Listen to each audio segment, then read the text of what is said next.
National conference संघ गठबंधन के बाद मुख्यमंत्री पुष्कर सिंह धामी का कांग्रेस पर हमला, कहा कांग्रेस पार्टी राष्ट्र विरोधी। राहुल गांधी बताए क्या कांग्रेस अलगाववाद का करती है समर्थन।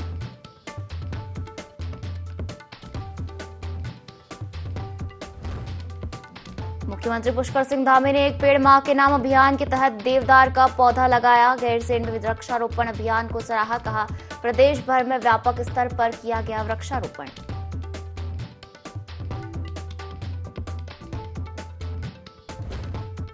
भीमताल में भूकंप आपदा पर मॉक ड्रिल, एनडीआरएफ, एसडीआरएफ और अन्य विभागों की मॉक ड्रिल में दिखी सक्रियता। 14 घायलों का सफल रेस्क्यू।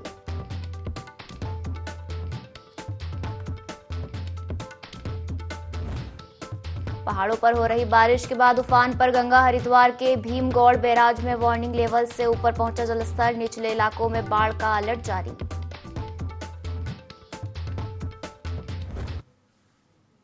नमस्कार, बहुत स्वागत है आपका। देवभूमि लाइव देख रहे हैं आप और मैं हूं आपके साथ पायल। बुलेटिन की शुरुआत करेंगे जहां मुख्यमंत्री पुष्कर सिंह धामी ने देहरादून स्थित सचिवालय में प्रेस कॉन्फ्रेंस कर कांग्रेस पर निशाना साधा है। सीएम ने कहा कि अनुच्छेद 370 को वापस लाने और अलगाववाद को नया रूप देने की मंशा से कांग्रेस ने नेशनल कॉन्फ्रेंस के साथ चुनाव से पहले गठबंधन किया है। कश्मीर को बर्बाद करने वालों के साथ कांग्रेस गठबंधन कर रही है। चुनाव के दौरान झूठ का पुलिंदा बनाने का काम कांग्रेस ने किया। कांग्रेस की इस विभाजनकारी सोच का दुष्परिणाम हिंसा और आतंकवाद के रूप में पूरा देश भुगत चुका है और पुनः ऐसे लोगों के साथ गठबंधन करना जिनकी पाक परस्ती और अलगाववादी सोच से पूरा देश परिचित है, कांग्रेस की राष्ट्र विरोधी विचारधारा को दर्शाता है।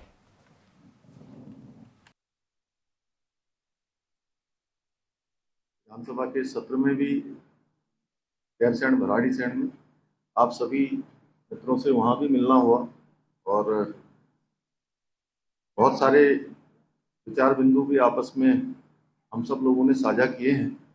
मैं एक बार फिर से, चूँकि जम्मू और कश्मीर में अभी चुनाव की तिथियां घोषित हो गई हैं और चुनाव की तिथियां घोषित होने के बाद इस प्रकार से वहां पर अभी एक गठबंधन सामने आया है कांग्रेस पार्टी और नेशनल कॉन्फ्रेंस के बीच में, तो ये गठबंधन सत्ता के लालच में बार बार देश की सुरक्षा, एकता और अखंडता के साथ खेलने वाली कांग्रेस पार्टी ने जम्मू कश्मीर में अब्दुल्ला परिवार की नेशनल कॉन्फ्रेंस के साथ फिर से गठबंधन कर दिया है, जिन्होंने 3 दशकों तक लगातार कांग्रेस कश्मीर को 3 दशकों तक लगातार पीछे धकेलने का काम किया। आतंकवाद को, अलगाववाद को, जिहाद को लगातार पोषित करने का काम किया और कांग्रेस पार्टी ने जो गठबंधन किया है उस गठबंधन के बाद उनके मंसूबे सबके सामने जाहिर हो गए हैं कि वो किस प्रकार से कश्मीर को किस प्रकार से बर्बाद करने वाले लोगों के साथ आज अपना गठबंधन कर रहे हैं। तो नेशनल कॉन्फ्रेंस के घोषणा पत्र के वादों पर कांग्रेस पार्टी और राहुल गांधी जी से हमारे जो कि ये 10 सवाल है कि उनको 10 सवालों के जवाब देश की जनता को जरूर देने चाहिए कि क्या कांग्रेस नेशनल कॉन्फ्रेंस के जम्मू कश्मीर से फिर से अलग झंडे के वायदे को समर्थन करती है कि जो देश के अंदर एक निशान, एक विधान और एक प्रधान की बात होती आई है देश की आज़ादी के बाद से, जो धारा 370 समाप्त हुई है, क्या वो पुनः वहाँ फिर से धारा 370 लागू करना चाहते हैं? फिर से जो है अशांति और आतंकवाद के युग में कश्मीर को धकेलना चाहते हैं? इस निर्णय का क्या वो समर्थन करते हैं? क्या कांग्रेस कश्मीर के युवाओं के बदले पाकिस्तान के साथ वार्ता करके फिर से अलगाववाद को बढ़ावा देने का समर्थन करती है? ये प्रश्न है। कांग्रेस के राष्ट्रीय प्रवक्ता सुरेंद्र राजपूत ने प्रेस वार्ता कर केंद्र सरकार पर जमकर निशाना साधा है। मसूरी पहुंचे केंद्रीय प्रवक्ता ने शहर कांग्रेस अध्यक्ष के साथ ही कांग्रेस कार्यकर्ताओं के साथ मुलाकात की और कांग्रेस पार्टी द्वारा उठाए जा रहे जनहित के मुद्दों को आम जनता तक पहुंचाने का आह्वान किया। इस दौरान कांग्रेस कार्यकर्ताओं ने राष्ट्रीय प्रवक्ता का स्वागत कर उन्हें शॉल भेंट की। पत्रकारों से बातचीत करते हुए उन्होंने भाजपा सरकार को कटघरे में लेते हुए कहा कि भाजपा के राज में बेटियां सुरक्षित नहीं है। उन्होंने कहा कि सरकार एक व्यक्ति को लाभ पहुंचाने के लिए काम कर रही है और उद्योगपति अडानी को लाभ पहुंचाने के लिए सरकारी धन का दुरुपयोग कर रही है।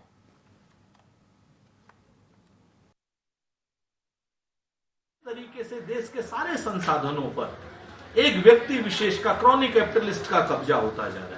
2014 में जो व्यक्ति 634वें नंबर पर था, वो आज की डेट में दुनिया के पहले नंबर पर है। हमें खुशी है इस बात की अगर वो पहले नंबर पर भी होता है, लेकिन अगर सरकार से सारे संसाधन उसी को मिल जाते हैं, एयरपोर्ट सारे उसी के, बंदरगाह सारे उसी के, 57% कार्गो उसी के बंदरगाहों से आ रहा हो, और जब वो जांच के घेरे में आए, उसके शेयर गिरे, तो भारत की सरकार से भी क्या नाम एसबीआई और एलआईसी के जरिए उसको बचा रही हो और उनके पास हमारी हार्ड अर्न मनी का पैसा लगा रही हो, तो निश्चित तौर पर हम सवाल करेंगे, हम पूछेंगे कि आखिर वो पैसा अगर डूबा तो उस पैसे का जिम्मेवार कौन होगा, क्योंकि वो हमारे और आपके बच्चों का पैसा है। ये जांच कैसे होगी? 2 महीने में सुप्रीम कोर्ट ने कहा था जांच खत्म करने के लिए, लेकिन 18 महीने से ऊपर हो गए हैं और अडानी निर्द्वंद होकर के कभी पोर्ट ले रहे हैं, कभी रेल ले रहे हैं, कभी तेल ले रहे हैं, कभी सारे संसाधन, सड़क, सब के सब उनके पास जा रहे हैं। तो हमारी मांग है कि इन सारी चीजों की, चाहे वो बंदरगाह जिस तरीके से उनको दिए जा रहे हैं, जिस तरीके से उनकी कंपनियों में एलआईसी का, एसबीआई का पैसा लगाया जा रहा है, इन सारी चीजों की मिलजुल करके, और जो आरोप उनके ऊपर पहले से लगे हुए हैं, माधवी बुच के ऊपर जो आरोप, सेबी के ऊपर जो आरोप अडानी से साठगांठ के लगे हैं, इनकी सबकी जांच जेपीसी।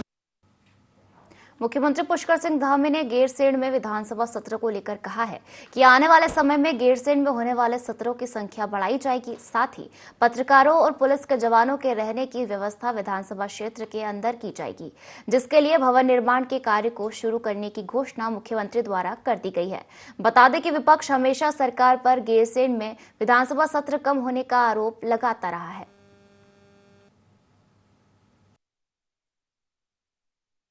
सत्र भी थोड़ा बड़ा चले, उसके लिए हम प्रयास कर रहे हैं। यहाँ पर स्वास्थ्य की सेवाएं अच्छी हों, अस्पताल, एक अच्छा अस्पताल यहाँ पर बनाने के लिए भी आज मैंने कहा है। और साथ में सबसे बड़ी समस्या आप ही लोगों की है। आप लोगों को, किसी को कालीमठ जाना पड़ रहा है, किसी को गैरसैंण जाना पड़ रहा है, किसी को कहीं जाना पड़ रहा है, आसपास कोई रुद्रप्रयाग से आ रहा है, कोई गौचर से आ रहा है।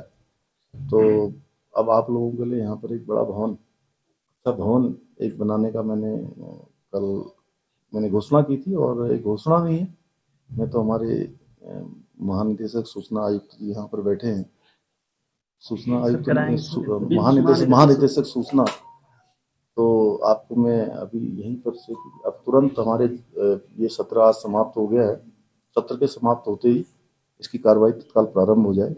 जो भी मद उस पर बनाना हो बना के तत्काल यहाँ पर एक अच्छा भवन बने। उत्तराखंड विधानसभा के मानसून सत्र के दौरान दंगा विरोधी व सार्वजनिक निजी संपत्ति क्षति वसूली अध्यादेश को सदन में पास किया जा चुका है। इसको लेकर मुख्यमंत्री धामी ने कहा कि क्योंकि प्रदर्शनों के दौरान सार्वजनिक निजी संपत्ति को क्षति पहुंचाई जाती है, इसलिए इसे रोकने के लिए यह लाया गया है, इससे कि दंगाइयों से ही क्षति की वसूली की जाएगी।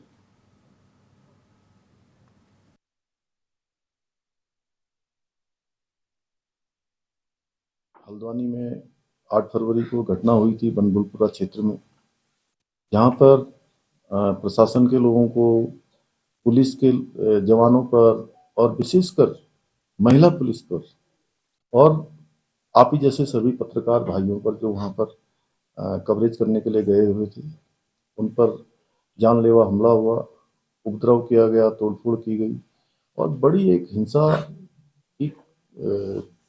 हिंसा वहाँ पर करना चाहते थे लोग। इसको समय रहते जो है कंट्रोल किया गया, प्रशासन ने, पुलिस के लोगों ने। इस प्रकार की घटना राज्य के अंदर कहीं भी नहीं होनी चाहिए और ये कानून लाने के पीछे हेतु यही है कि कोई भी अब इस प्रकार की घटना करने के बारे में तो बहुत दूर की बात, किसी के दिमाग में भी नहीं आए कि मुझे घटना करनी है या इस प्रकार का अपराध करना है, क्योंकि राज्य हमारा बहुत शांत है।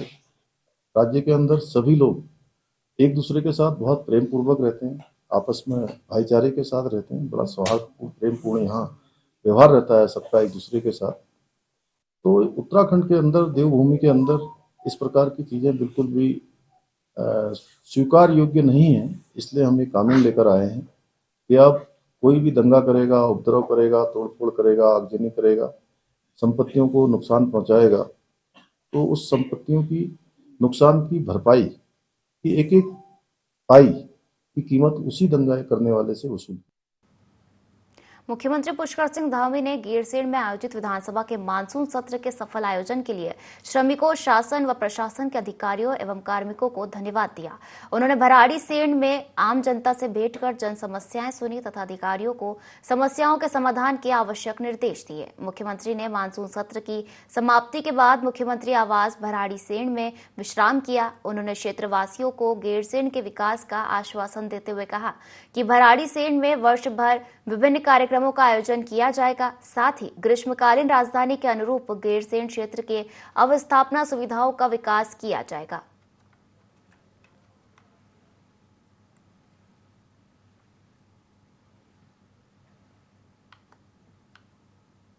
विकासनगर के एक निजी कंपनी का कर्मचारी ड्यूटी पर जा रहा था, तभी रास्ते में जूडो से अलग लगभग 3-4 किलोमीटर आगे नाले में अत्यधिक तेज बारिश के कारण तेज बहाव में 50 मीटर नीचे खाई में गिर गया, जहां उसकी मौत हो गई। ग्रामीणों की सूचना पर पुलिस घटनास्थल पर पहुंची और शव को खाई से बाहर निकाला। पुलिस ने शव का पंचनामा कर शव को पोस्टमार्टम के लिए भेज दिया है।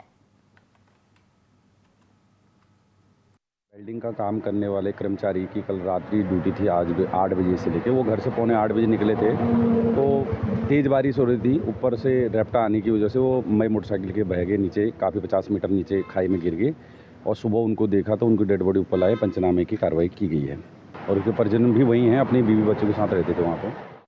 बाड़ागड्डी क्षेत्र के कुरोली कंकराड़ी में हरि महाराजा सहित खंडद्वारी माता और नागराज हुणेश्वर देवता का दूध गाड़ू मेले का भव्य आयोजन किया गया।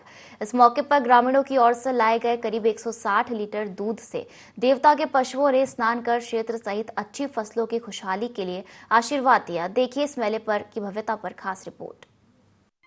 हरि महाराज के बारे में माना जाता है कि भगवान शंकर के पुत्र कार्तिकेय हैं और उत्तरकाशी के कोंच पर्वत पर उनका मंदिर स्थापित है, जिसका वर्णन स्कंद पुराण में भी किया गया है। इस स्थान पर ग्रामीण सूखा अकाल पड़ने पर बारिश मांगने के लिए पहुंचते हैं। इस मंदिर में महिलाओं का प्रवेश वर्जित है। कार्तिकेय यानी हरि महाराज के दूध गाडू मेले के लिए बाड़ागड्डी क्षेत्र सहित आसपास के क्षेत्रों से सैकड़ों की संख्या में ग्रामीण कुरोली कंकराड़ी में हरि महाराज के थाप में एकत्रित हुए। वहां पर ग्रामीणों ने देवडोलियों को ढोल दमाऊ की थाप पर कंधों पर नचाया। इसके साथ ही देवडोलियों के साथ रासो तांदी नृत्य का आयोजन भी किया गया। इस मौके पर श्रद्धालुओं ने अपने इष्ट देवी देवताओं हरि महाराज सहित खंडद्वारी और नागराज हुणेश्वर देवता को दूध, मक्खन सहित श्रीफल आदि भेंट कर उनका स्वागत किया। आराध्य हरि महाराज जी का महत्व तो बहुत, जैसा आज था ना भाई साहब, वो आज अगर यहाँ बारिश होती तो बहुत ये होता है, पर भगवान की कृपा ऐसी है कि जब तक बड़ी फुलो ही नहीं हुई तब तक कोई ये नहीं। हमारे यहाँ नीचे ग्राम सभा डोंगा भेलुड़ा के लोग जब बारिश लेने आते हैं तो हमारी ग्राम सभा जो थलन में है, जो हमारी वहाँ की थात माता है, वहीं तक आते हैं और वहीं पर थोड़ा सा हरि महाराज जी को अपनी एक सुराही जल देते हैं और वहीं पर बहुत सारी वर्षा हो जाती है और वहीं से अपने गंतव्य को लोग वापस चले जाते हैं। हरि महाराज जी को ऐसी अनुकामना है कि जब भी ग्राम सभा पर वो आती है तब तक लोग हरि महाराज के उसमें जाते हैं कि बारिश के कारण के भगवान हरि महाराज जो हमारे आराध्य देव है पूरे क्षेत्र बाड़ागड्डी के, ये भगवान भोले शंकर शिव भोलेनाथ के जो है पुत्र हैं कार्तिकेय जी। हमारे शास्त्रों में भी वर्णन है, स्कंद पुराण में वो क्रौंच पर्वत है हमारे, उसको हम अपनी स्थानीय भाषा में कुब्ज बोलते हैं। वहाँ पे कार्तिकेय जी का जो है मुख्य स्थान है और ये जो मैदान है यहाँ पे जो है 7 गते भादों को में उसका मेला होता है, दूध गाडू मेला हम अपनी गढ़वाली भाषा में बोलते हैं और दूसरा स्नान उस दिन देवता का होता है। और यह मेला पूरे क्षेत्र की खुशहाली के लिए और हमारे परंपराओं से चला हुआ मेला है, आया हुआ मेला है और यहाँ पे जो है क्षेत्र की खुशहाली। उत्तरकाशी जनपद के बाड़ागड्डी क्षेत्र का बड़ा फेमस हरि महाराज के इस पवित्र भूमि पर दूध गाड़ू मेला मनाया जाता। प्रतिवर्ष यहाँ पर सारे जहाँ पूरे क्षेत्र के देवी देवताएं यहाँ पर आते हैं और पूरी विधिवत पूजा करके और स्थानीय लोग यहाँ पर बड़े उत्साह से इस पर्व को मनाते हैं और भगवान हरि महाराज से और सभी यहाँ के स्थानीय देवी देवताओं से प्रार्थना करता हूँ कि इस क्षेत्र में हर क्षेत्र में हर श्रद्धालु के, हर यहाँ पर आए हुए व्यक्ति के घर में सुख समृद्धि ऐश्वर्य ऐसे करते हैं। और ये मेला हर साल भव्य रूप से मनाने का जो समिति का काम करते हैं उनको बधाई। उसके बाद सभी देवताओं ने देव पशुपात पर अवतरित हुए। वहाँ पर सभी देव पशुओं ने ग्रामीणों की ओर से लाए गए दूध से स्नान करने के बाद क्षेत्र की खुशहाली और फसलों के अच्छे उत्पादन के लिए आशीर्वाद लिया। बाड़ागड्डी क्षेत्र में यह मेला प्राचीन समय से मनाया जाता है। इसके साथ ही देवताओं को ऊंचे बुग्यालों से लाए फूल भी भेंट किए जाते हैं। ग्रामीण शुभम पवार ने बताया कि हर साल हरि महाराज का दूध गाडू मेले का आयोजन किया जाता है। यहाँ पर बाड़ागड्डी पट्टी के मुष्टी कसौड़, बोंगाडी, कुरौली, कंकराड़ी, थलन, मस्ताड़ी, मानपुर, किशनपुर, बोंगा, भेलूडा, कोटी, लदाड़ी और कंसेड़ समेत कई गांव के ग्रामीण करीब 160 लीटर दूध जमा करते हैं, जिसके बाद जमा दूध से ग्रामीण विधि विधान से देव डोलियों और हरि महाराज का दुग्धाभिषेक करते हैं। ये आज के दिन सारे जितने भी दूर दूर के सारे जनमानस यहाँ पे इकट्ठे होते हैं और मैं बाड़ागड्डी क्षेत्र को बहुत बहुत बधाई और धन्यवाद देना चाहूँगी कि आपने जो यहाँ पे मेला किया, भव्य रूप से मेला होता है और सारे जितने भी बाड़ागड्डी वाले हैं उनको बहुत बहुत धन्यवाद। हरि महाराज हमारा जो है परंपरा से है, जब यहाँ सूखा पड़ता है तो हमारे ऊपर क्रॉस पर्वत है, वहाँ उसका मंदिर है। प्रत्येक फसल पे पूरी बाड़ागड्डी का वहाँ दूध गाड़ो और पूजाएं देते हैं। एक फसल की दूसरी फसल भी जाते हैं पूरी बाड़ागड्डी, और जो भी मनोकामना किसी की है, अगर श्रद्धा से जा रहा है तो पूरी मनोकामना पूरी होती है। तो बिना बारिश कम कभी नहीं आती और इसकी हमारी बहुत छत्र छाया है। भगवान हरिकृष्ण महादेव का मेला है, भाद्रपद के 7 गते भाद्रपद में किया जाता है। यहाँ पर भगवान हरिकृष्ण महादेव का स्नान करने की शिला है। स्नान करके यहाँ पर भगवान का स्नान होता है और भगवान अपने आशीर्वाद सभी भक्तों को प्रदान करते हैं। तो बाड़ागड्डी क्षेत्र में यहाँ सुख शांति के लिए सब आयोजन किया जाता है और यहाँ से 7 किलोमीटर 6 किलोमीटर पर भगवान हरि महाराज का उज्ज नाम का जो पर्वत है, वहाँ से हरि महाराज भगवान निवास करते हैं और वहीं पर महिला वर्जित शिला पर महिलाएं वर्जित है। ये भगवान हरि महाराज का सभी को ऊपर अपनी छत्र छाया बन रही है। उत्तरकाशी में ऐसे कई धार्मिक स्थल है जिनका अलग अलग महत्व है और इस जगह पर निवास करने वाले लोग इन देवी देवताओं को अपना आराध्य मानते हैं और देवभूमि में रहने वाले लोग अपने आप को भगवान के सबसे नजदीक मानते हैं। IND 24 के लिए उत्तरकाशी से दीपक नौटियाल की रिपोर्ट। उत्तराखंड विधानसभा का मानसून सत्र तीसरे दिन अनिश्चितकाल के लिए स्थगित हो गया है। इन तीनों दिनों में सदन 18 घंटे से 9 मिनट चला, जिसमें सरकार ने 5013 करोड़ का अनुपूरक बजट पास कराया और 9 विधेयक और 3 अध्यादेश सदन के पटल पर रखे, जिनमें से 7 विधेयक सर्वसहमति से पारित किए गए, जबकि 2 विधेयकों को प्रवर समिति को भेजा गया। जबकि विधानसभा के मानसून सत्र के लिए 500 प्रश्न भी थे, जिनमें से सरकार ने 109 का जवाब दिया है।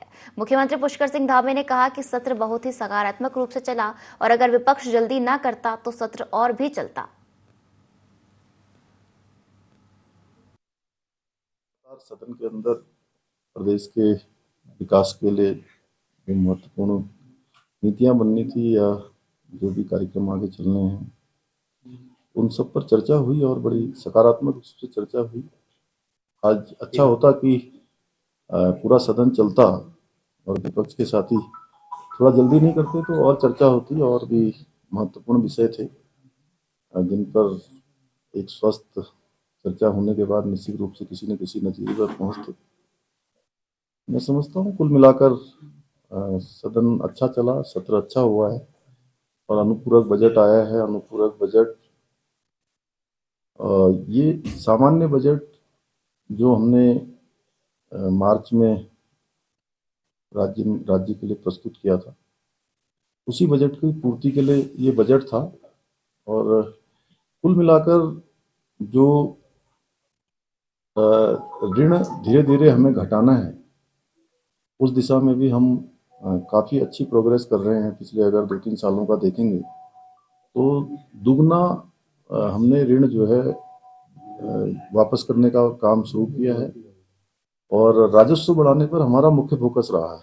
कुल मिलाकर मैं कह सकता हूं कि अनुपूरक बजट जो हमारा सामान्य बजट था, उस बजट को पूरी तरह से धरातल पर उतारने का ही एक अंश है और उसी दिशा में हम प्रयास कर रहे हैं।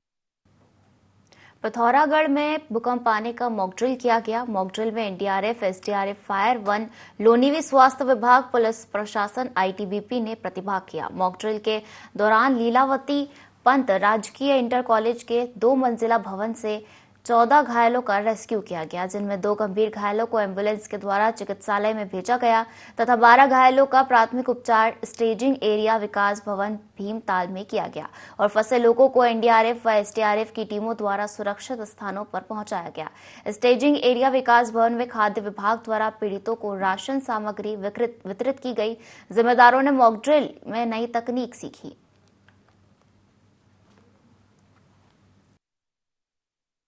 एनडीआरएफ के साथ, एसडीआरएफ के साथ और फायर के साथ जीआईसी में 14 लोगों का और विकास भवन में और ब्लॉक कार्यालय में 4 लोगों का रेस्क्यू करना था।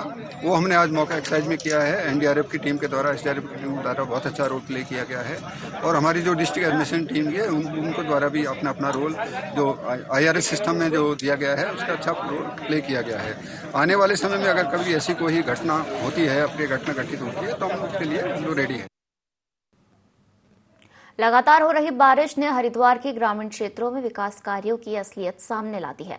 बारिश के कारण बहादुराबाद ब्लॉक के गढ़ मीरपुर जाने वाले मुख्य मार्ग की हालत खराब हो गई है, जिससे लोगों को भारी परेशानियों का सामना करना पड़ रहा है। ये रास्ता जगह जगह से टूट चुका है, जिसमें आसपास के 5 गांवों के निवासियों को आवाजाही में दिक्कतें हो रही है। हालांकि ग्रामीणों ने रास्ते को दुरुस्त कराने की मांग की है, लेकिन अभी तक कोई ठोस कदम नहीं उठाया गया है। बरसात का समय है और यहाँ काफ़ी समय से जो सड़कें हमारी सारी टूटी हुई है। पानी का जो निकास है वो पूरी तरीके से नहीं हो पा रहा है।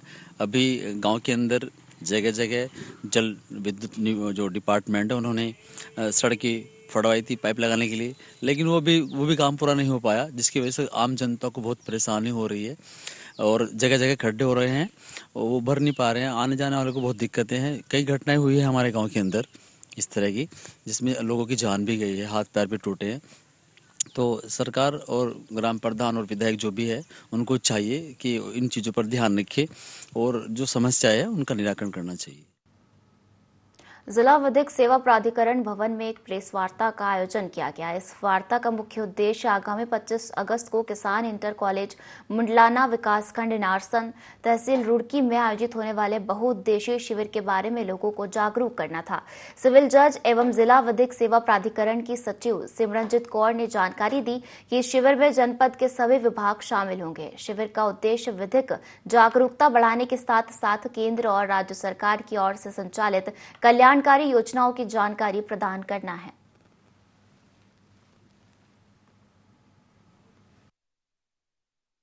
जो कि जनपद न्यायाधीश महोदय हैं वो करेंगे और साथ ही साथ हमारी माननीय जिलाधिकारी महोदय और एसपी महोदय की गरिमामय उपस्थिति भी रहेगी और तमाम जितने विभाग इनके अधीनस्थ हैं वो सभी अपने स्टॉल्स लगाकर लोगों को जानकारियां प्रदान करेंगे। यदि लोगों की समस्याएं हैं, उनके कुछ आवेदन हैं जिनका काफ़ी समय से वो पेंडिंग है या उनको फ्रेश आवेदन करने हैं, वो सभी उस दिन वहाँ पर टेकन अप होंगे। साथ ही साथ एक हमारा निःशुल्क स्वास्थ्य शिविर भी आयोजित होगा। इसमें हंस फाउंडेशन वाले भी आ रहे हैं, वो भी अपने स्टॉल्स लगाएंगे और उनके जैसे आई चेकअप, डेंटल चेकअप, ये सब भी वहाँ निःशुल्क होगा। तो इसी के साथ इस बुलेटिन में फिलहाल इतना ही। आप बने रहिए ND24 के साथ। नमस्कार।